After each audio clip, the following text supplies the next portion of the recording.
Welcome to our channel. Today we how to authenticate with Chase Online Banking, complete guide step by step clearly.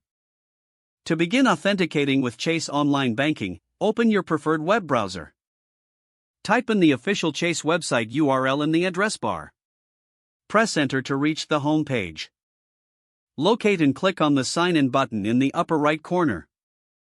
You will be redirected to the login page.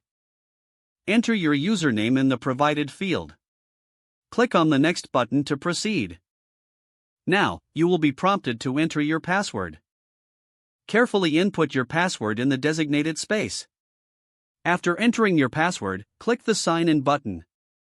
If you have enabled two-factor authentication, check your phone for a verification code. Retrieve the code and enter it in the specified area on the screen. Click the Verify button to complete this step. Once logged in, you will be taken to your account dashboard. If you encounter any issues, check the username and password for accuracy. If you've forgotten your username or password, click on the respective link below the login area. Follow the prompts to recover your credentials. After you regain access, try signing in again. If you have any further problems, consider contacting Chase customer support for assistance. Once you're signed in, explore your account features and settings as needed. Make sure to log out after your session for security purposes. Review your recent transactions and account activity to ensure everything is in order. That's the complete process for authenticating with Chase Online Banking.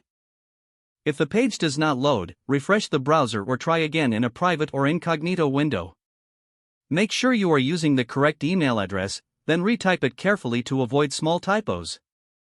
If your password is not accepted, use the reset option and create a new strong password you can remember. Check your spam folder for verification or security emails, then complete any requested confirmation steps. Enable two-factor authentication if available to improve account security and reduce unauthorized access risk. Don't forget to like this video and subscribe to our channel for more step-by-step tech guides.